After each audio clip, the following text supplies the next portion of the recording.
Hello everyone, welcome to AKSIS Academy Daily Current Affairs. So, నేను ఇచ్చినటువంటి క్వశ్చన్లో which of the following consider the following investments in the following assets. How many of consider intangible investments? So, intangible investments మూడు ఉంటాయి. Brand recognition intangible, intellectual property intangible, mailing list of clients intangible. Inventory అనేటటువంటిది మనం ముట్టుకోగలం కాబట్టి ఇది tangible అవుతుంది. So, only 3 is the answer. Right? So ఈరోజు మనము రెండు ఎన్వైర్న్మెంట్కి సంబంధించినటువంటి టాపిక్స్ని చూద్దాం. అందులో మొదటిది సైమే ఇనిషియేటివ్. ఏంటి సైమే ఇనిషియేటివ్ అంటే sustainable aquaculture in mangrove ecosystem model. ఇది వెస్ట్ బెంగాల్లో సుందర్బన్ అడవులు ఉన్నటువంటి ప్రాంతంలో ఉందన్నమాట.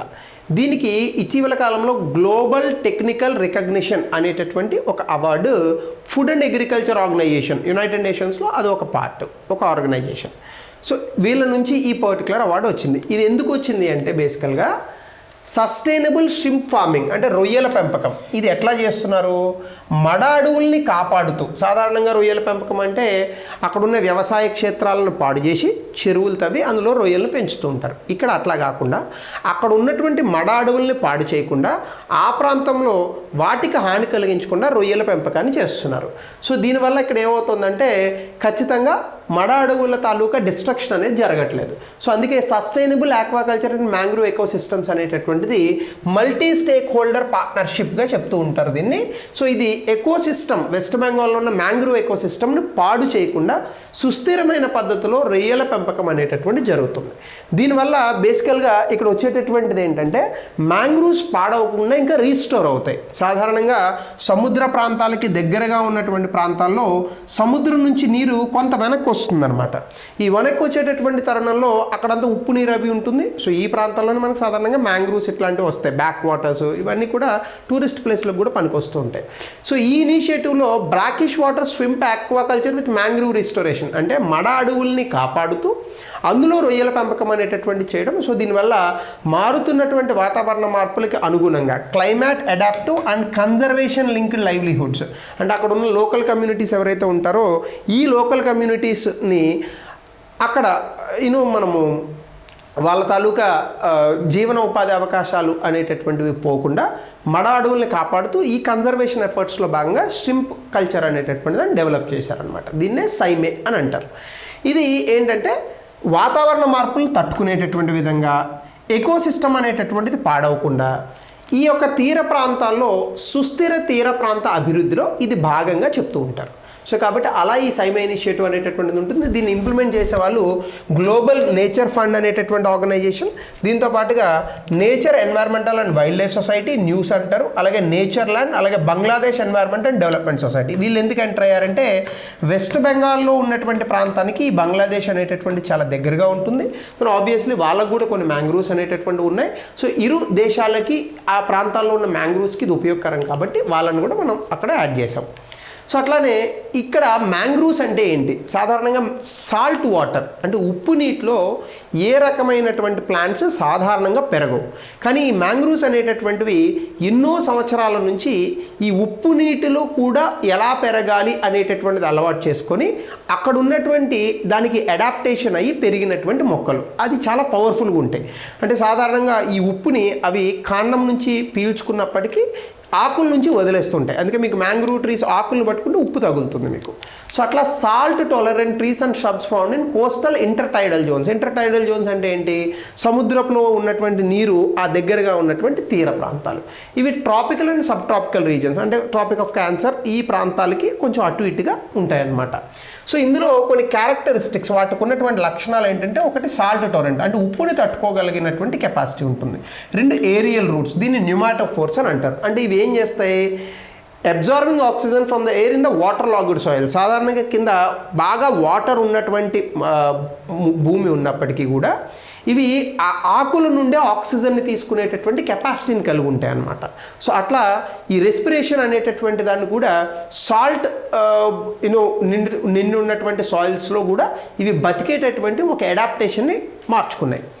So survival of the fittest అనేటటువంటి ప్లాంట్స్ కూడా అప్లై చేస్తే mangroves are the best example. Prop roots అని ఉంటాయి. అంటే రూట్స్ ఎట్లా ఉంటాయంటే ఫర్ ఎగ్జాంపుల్ ఇప్పుడు ఇది మొత్తం ఆ ఉప్పు నీరు అనుకోండి, ఇది ఆ మొక్క అనుకోండి ఫర్ ఎగ్జాంపుల్. రూట్స్ ఎట్లా అంటే ఇట్లా పైకి వస్తాయి అన్నమాట. సో అట్లా స్టెబిలిటీ ఉంటుంది. ఈవెన్ ప్రాప్ రూట్స్ అని అంటారు వీటిని. అట్లానే vivipary seeds germinate attached to the parent tree అంటే పేరెంట్ ట్రీకి ఉన్నప్పుడే సీడ్స్ జర్మినేషన్ చేస్తాయి. సాధారణంగా ఏమవుతుంది, విత్తనం వేరే చోట వేస్తే ఇంకో మొక్క వస్తుంది. ఇది అట్లా కాదు, ఇక్కడే వీటి జర్మినేషన్ అనేటటువంటి జరుగుతుంది. దానివల్ల సెలైన్ వాటర్స్లో ఇంకా ఇవి వృద్ధి చెందుతూ ఉంటాయి. అలాగే కార్బన్ సిక్వెస్ట్రేషన్, ఈ మ్యాంగ్రూవ్స్ కార్బన్ డైఆక్సైడ్ని చాలా ఎక్కువగా పీల్చుకొని వాతావరణాన్ని శుద్ధి చేయగల కెపాసిటీ ఉన్నటువంటి ప్లాంట్స్. కాబట్టి వరల్డ్స్ బిగ్గెస్ట్ మ్యాంగ్రూవ్ సిస్టమ్ మనకే ఉంది వెస్ట్ బెంగాల్ ప్రాంతంలో. సో ఇప్పుడు దీనికి సంబంధించినటువంటి ఇనిషియేటివే సైమేన్. సో ఎకలాజికల్ ఇంపార్టెన్స్ కనుక మనం చూస్తే ఇది ఏంటంటే ల్యాండ్కి సీకి అంటే భూమికి సముద్రానికి మధ్య బఫర్ జోన్గా ఉంటుంది. సో తీర ప్రాంతాలను ఇది ప్రొటెక్ట్ చేస్తూ ఉంటుంది. సో ఆ రకంగా ఇది మనం చూడొచ్చు. ఇక రెండవ అంశాన్ని కనుక మనం చూస్తే సైలెంట్ వ్యాలీ నేషనల్ పార్క్. ఇక్కడ సైలెంట్ వ్యాలీ నేషనల్ పార్క్లో యాక్చువల్గా హెడ్డింగ్ రావాలి, ఇది హెడ్డింగ్ అని అనుకోండి. ఇది సెకండ్ టాపిక్ టుడే. ఈ సైలెంట్ వ్యాలీ నేషనల్ పార్క్లో 6 new species of dragon flies అంటే ఒక రకమైనటువంటి స్పీషీస్ వీటిని కనుగొన్నారు. ఇదేంటంటే ఇందులో ఒక సర్వే ఏదో చేశారు. సైలెంట్ వ్యాలీ నేషనల్ పార్క్ అనేటటువంటి మన కేరళలో ఉంది. ఈ డిస్కవరీతో మనకి ఏంటంటే ఈ పార్క్లో ఉన్నటువంటి జీవ వైవిధ్యం అనేటటువంటిది చాలా అద్భుతంగా పెరిగింది. అయితే సైలెంట్ వ్యాలీ నేషనల్ పార్క్స్ గురించి చూస్తే ఇది నీలగిరి ప్రాంతంలో ఉంది కేరళలో. సో ఇదేంటంటే ఎవర్ గ్రీన్ ఫారెస్ట్ అంటే ఎప్పుడూ పచ్చిక బయళ్ళతో ఉండేటటువంటిది. పచ్చిక బయళ్ళు అని అనకూడదు, పచ్చదనంతో ఉండేటటువంటి అడవి. సో అస్సలు ఏమాత్రం కూడా దీన్ని ఇప్పటి వరకు హ్యూమన్స్ డిస్టర్బ్ చేయాల. సంతోషం. ఒకవేళ అందులో ఏమైనా బాగా దొరుకుతాయని తెలిస్తే రేపు పొద్దున్న డిస్టర్బ్ కూడా చేస్తారనమాట. సో ఇదేంటంటే నీలగిరి బయోస్పియర్ రిజర్వ్లో ఇది కోర్ జోను. అలాగే యునెస్కోలో వరల్డ్ హెరిటేజ్ సైట్ కూడా 2012కి సంబంధించి.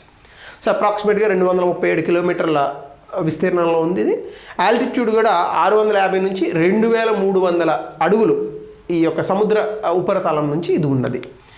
సో ఇక్కడ కుంతిపుజా రివర్ అనేటటువంటిది ఉంది, ఈ ప్రాంతం నుంచి ఫ్లో అవుతూ ఉంటుంది. దీన్ని సైలెంట్ అని ఎందుకంటారంటే బేసికల్గా ఇక్కడ ఎక్కువ బజ్లింగ్ వస్తుంది. కొన్ని అని ఒక టైప్ ఆఫ్ అవి ఉంటాయి కీటకాలు, అవి ఉండవు.